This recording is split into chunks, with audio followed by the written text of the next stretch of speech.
All right, Michael. Enoch 19, we're going to read.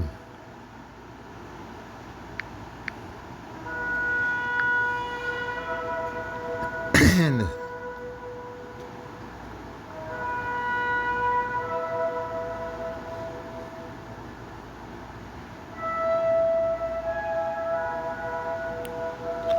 reading here, it says, Uriel said to me, the spirits of the angels who were promiscuous with women will stand here, and they, assuming many forms, made men unclean and will lead men astray, so that they sacrifice to demons as gods. Now recognize, a fallen angel and a demon are two different things. A demon is a basically a smokeless vapor that creeps in your mind and attacks you and whispers to you. And we know how demons operate already. We know that when you clean one out, they go and get 7 more, and they come right back to your house.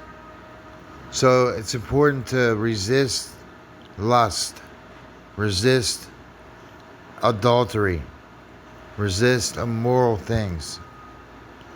Because truly, I'm telling you, truly, they grow like monsters, like a bunch of roaches or something. And they just, like, before you know it, you have a parasitic takeover of your body and your inward being that is in disharmony with nature, your true self, and what you're meant to be, and how you're meant to vibrate, and things like that. This stuff is bad energy, really. It's sick energy. It's twisted energy. It's dirty. It's nasty. It's filthy energy. And I pray that, wherever, whoever you are, that if you deal with lust and things like that, that you can defeat it, however you can, white knuckle it, do whatever you can, but that you overcome it, you rise above it, and you get up from it, and you don't feel so much shame and guilt if you make the mistake of doing it. You're human. It's in your nature. But strive to do better next time. And see where you can learn and grow from that experience. And move on from there. Like I said, don't let it, do not let it overtake you. You're stronger than that. Okay. So we're reading here, Enoch 19. Uriel said to me, the spirits of the angels who were promiscuous, and they assuming many forms. You see that? So the devil comes in many forms. The devil comes in a woman, in a comment somebody makes. The devil creeps in different ways, man. It's very interesting. Unless you're spiritually in tune, you don't pick up on it. And it's not always the other person, because that's kind of like what he's saying here. These demons, man, they could take the form of a person. They can inhabit a person's vessel and body without the person even knowing it, and totally be out of their control and in the control of something else, something that is filthy and vile and takes pleasure in seeing you do wrong. That's what demons love, and they love the whisper too. They love to whisper. They'll whisper promises. They'll whisper promiscuous thoughts. They'll try to dress it up. They'll try to masquerade. It's an act. But sometimes you don't think that it's a demon inhabiting that person. Because you say, oh yeah, that's just that person. Well, you don't know the unseen war.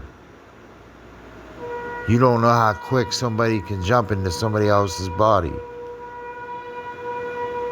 Steal their whole consciousness right from them. And you got to protect what's yours. And you got to protect your mind. And you, most of all, you got to protect your soul. And guard it with all your heart. Guard it and defend yourself however you may or can or will. You better. Because the devil is out here in so many different things, in so many different ways. And he's making it look good to do evil. And he's making it look like it's okay to do evil. And these people, innocent enough, but they're not that innocent because they were born with what we were all born with, a conscience. Now, where does conscience come from? Of course it comes from the Creator. How it all works, I don't know. But I could tell you the brain is one big quantum computer. And until we realize that, we could really make a difference if we realize that. We could alter the game, alter the system by basically coming to a oneness and unity of thought in rhythm with nature and in frequency and song and dance and everything. But that's a whole nother story. So he's saying here, these demons and those that sacrifice to demons as gods, everybody wants to, sacrifice to these demons and basically pay reverence to them. And there's so many different gods out there that are false and are really demons. I mean, Baal, Moloch,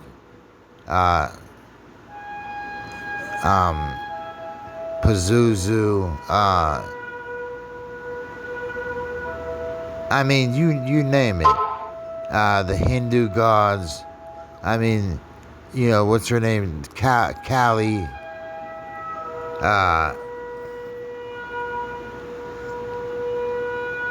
I mean, you name it. The Norse gods and Norse mythology, I don't mind so much. Native American spirituality, mythology, Maya, Inca, Navajo, Hopi. Those are my people. Cherokee, Cree,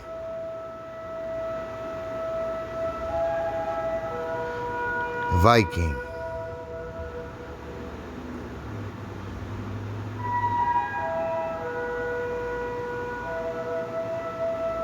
Okay?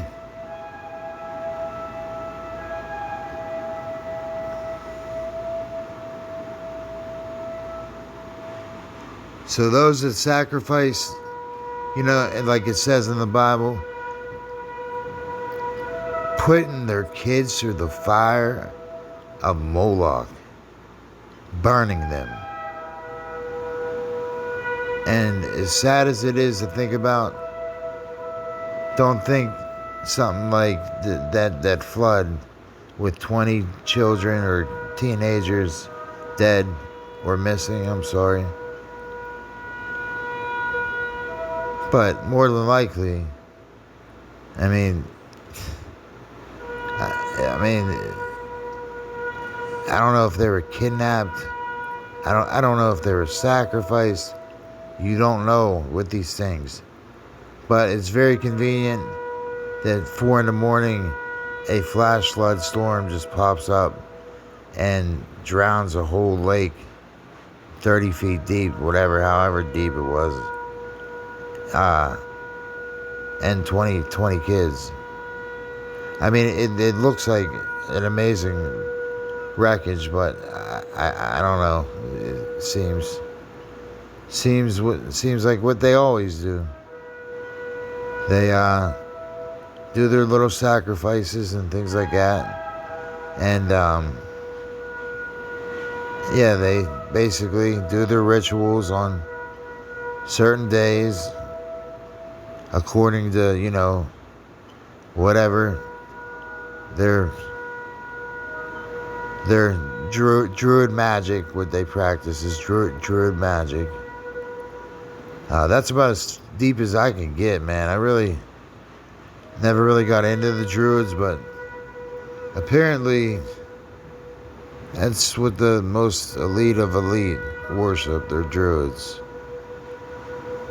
But some of them just practice really, really dark magic. And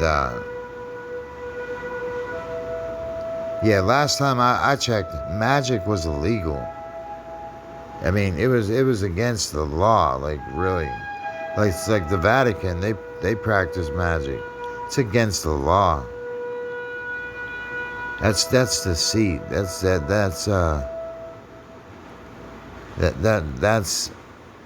highest form of deceit. So they will stand there though until the great judgment day, on which they will be judged. And this is an end will be made of them. That's a guarantee. That's not a threat. And their wives, having led astray the angels of heaven, will become peaceful. So we're not going to have no whores running around sleeping with giants and having babies with them, and reptilian races and things like that. We're not doing that. The women are going to be beautiful. They're going to be virgins. They're going to be made pure. And I don't care what any woman has done in their life. If you could turn to God and understand how loved you are, and how much love you deserve as a woman by a man. Well, it's important to remind women, how beautiful they really are, and how they don't see themselves as they are, and how every woman deserves a decent man. You also have to be a decent woman as well. And it's the duty and respect of a man to treat a woman right, and every woman deserves that. Every queen deserves a king. So here you see here their wives, we know, slept with giants and angels and mixed. and yada yada.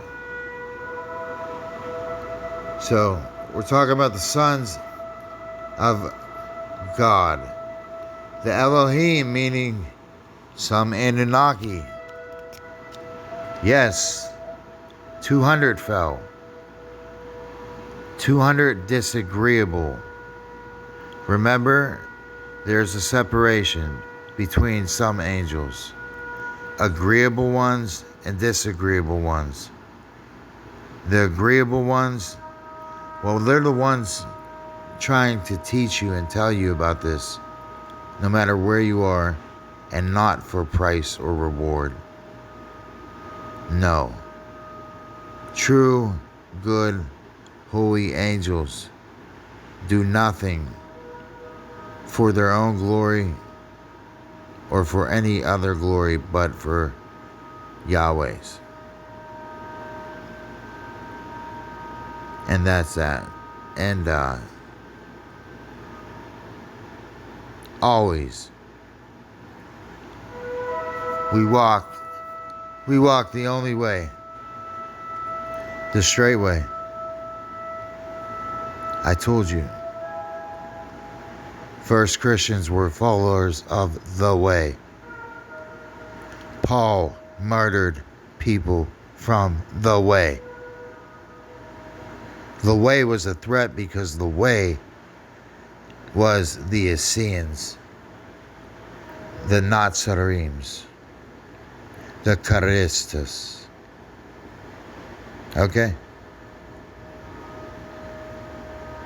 And that is an entirely different way than your church told you about, than your pastor told you about. I don't care who told you about it. Because I'm going to tell you things that you never heard before. And they may sound strange to you, but not strange to me. And I'm going to only tell you the entire truth, the right truth,